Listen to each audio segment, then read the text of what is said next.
En gang i tida var det mange ting som betydde noe.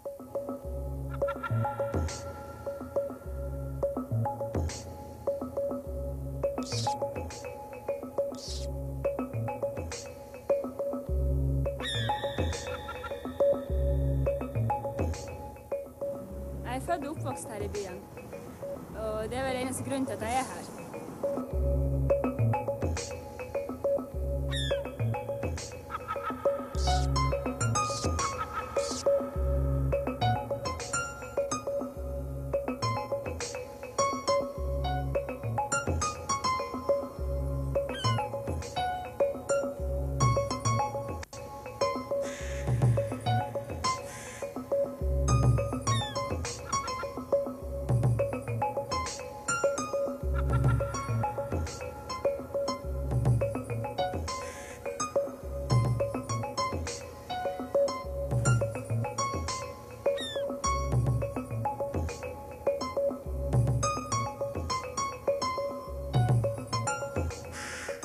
Jeg prøver å ordne opp i det kaos som finnes her. Og de fortidene utsier.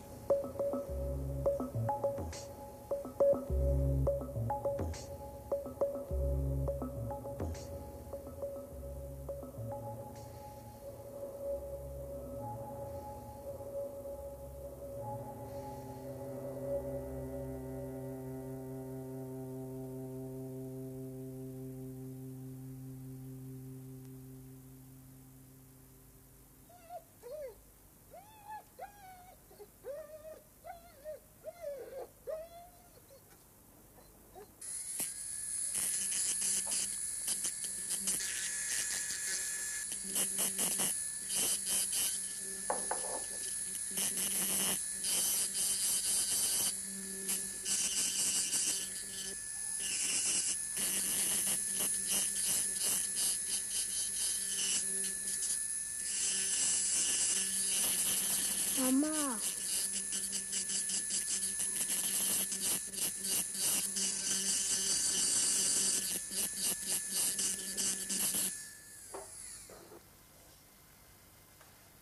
Kan jeg få noen kroner? Er ikke du på skolen, du?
No.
Bilen fløyta. Kom.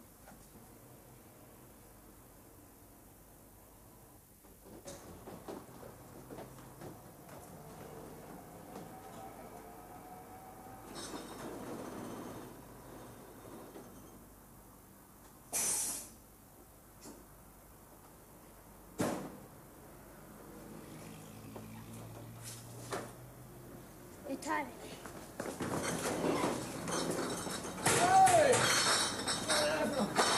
Hva i svarte brus! svinger? Det kommer ikke inn! Brus! Ok. Kommer ikke inn her, vi skal... Hva er brus? Hei, brus. Ok. Flirer du, gutt? Jeg skal ha brus. Ok. Har dere lyst til å tjene dere 2 flasker brus til? Jeg skal ha. Ok, men da fikser dere resten av brusen inn opp til kjøkkenet til Linda. Linda? Ja, det er greit. Alle kasser står på bilen, og det står der. Får du betaling etterpå? Ja, ok.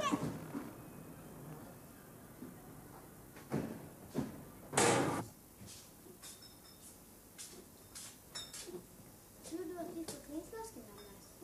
Ikke vi må på spørre.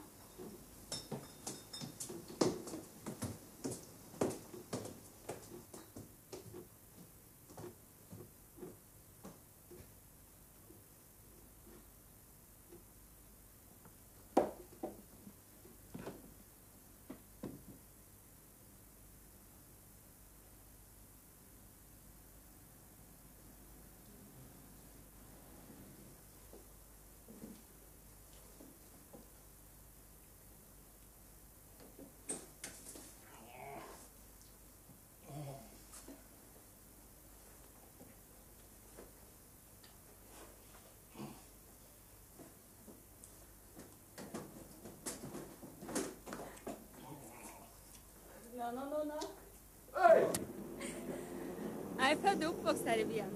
Det er vel eneste grunnen til at jeg er her. Byen er full av kontraster.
Selvfølgelig skjøt luftvernet på dem. Mitraljøse hadde de, den brukte de jo. Men når de ikke da lenger kunne klare å bombe denne båten, så prøvde de å størte seg på den. Og hvis den båten hadde gått i luften, så har jo alt smullet vekk. Har jo alt vært det. Og de størte seg da ned mot båten, men heller var at de gikk på en brygge som var full ut av kål. Så der lå de da og brann. Og ja, hvor lenge de der mitraljøsene og de der kulene lå og smalt rundt, det husker jeg jo ikke nå. Men de ble da begravd under full honnør. Så disse flyverne, de ofret mange ganger livet sitt. Det var mange trasige skjebner. Det var 10 fly som kom etter at de hadde vært og bombet Tirpitz. Og så delte de seg da i 5 som for ut og tok tankene. Og 5 kom da over bakken hos oss. Og da så jeg flyveren da med masker, briller og hjelm. Og vi sprang inn og hentet håndduk og vippa med vingene til oss. Og de 5 som fløy på andre siden av fjorden da, de var da og tok tankene. Og de bombet ikke, men de skjøt. Og han har mange ganger lurt på om han lever ennå. Dette er jo ikke min barndomsby. En gang i tida så var det mange ting som betydde noe for meg her. Men nå er det faktisk bare hytta jeg er. Hvor er det flyblokken fra krigen? Du ser der over der, i bokhylla. Den store, ja. Det skjedde med litt, vet du. Ja, og du vet, Tirpitz der for det jo til stadighet, så vi så jo mye sånne fly som kom over. Og den gangen, da kom det altså 10 fly, så delte de seg. Så for noen 5 tok tankene, og 5 kom da over hos oss, for der var jo sånn liten stasjon. Men den visste de også at det var tyskere. Og så var de der og skjøt litt på dem, og så kom de over bakken hos oss da, og vifta med vingen. Men det var uhyggelig, og særlig tankene da vi så de ble tatt. Det ble sånn varmeutvikling og røyk. Men de var jo flinke, de skjøt både oppe og nede. Skjøt både oppe og nede, bare brann. Det er stygt bare å se på. Så de skjøt både oppe og nede. Så det var mange sånne ting. Og for så vidt så Tirpitz og Scharnert. Tirpitz, har du hørt om Tirpitz? Og det gikk i forbi. De brukte sånn fart at en gang da var det en bombe eldre mann og sprang ned i fjæra. Mitraljøse hadde bergebåten sin. En sånn skjøt både oppe og nede. Ja, riktig. Selvfølgelig skjøt luftvernet på det. Det var hans siste reis da. Fordi at når han da dro den båten, og så for bomben, så mitraljøse hadde. Hva drukna? Hva drukna? De skjøt både oppe og nede. Selvfølgelig skjøt luftvernet på dem. Det er mange trasige skjebner. Skjøt litt på dem. Bombe. Selvfølgelig skjøt luftvernet på dem. Tyskere.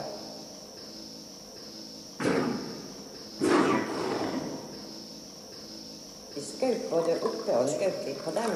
Selvfølgelig bombe. Mitraljøse hadde. Selvfølgelig skjøt luftvernet på dem. Selvfølgelig skjøt både oppe og nede. Selvfølgelig skjøt luftvernet på dem. Bombe. Mitraljøse hadde luftvernet. Mitraljøse hadde. Selvfølgelig skjøt både oppe og nede.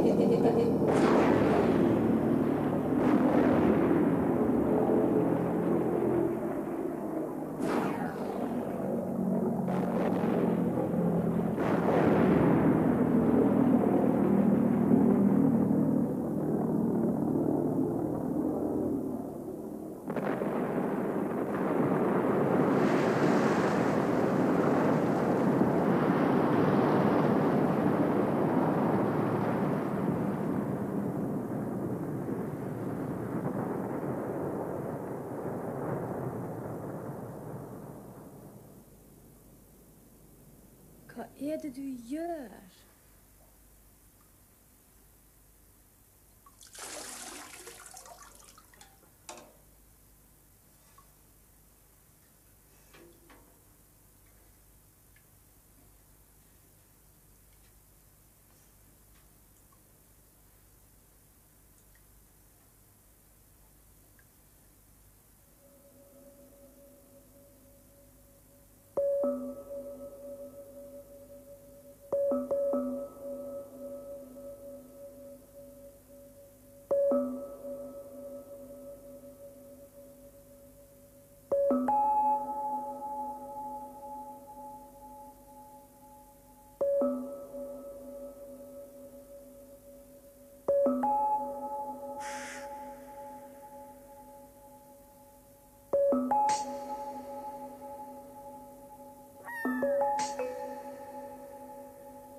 prøver å ordne opp i det kaoset som finnes her. Jeg prøver å ordne opp i det kaoset som finnes her. Jeg prøver å ordne opp i det kaoset som finnes her. Både i fortid og nutid. Bruke det gode i det, fjerne det dårlige. Jeg prøver å ordne opp i det kaoset som finnes her. Jeg prøver å ordne opp i det kaoset som finnes her.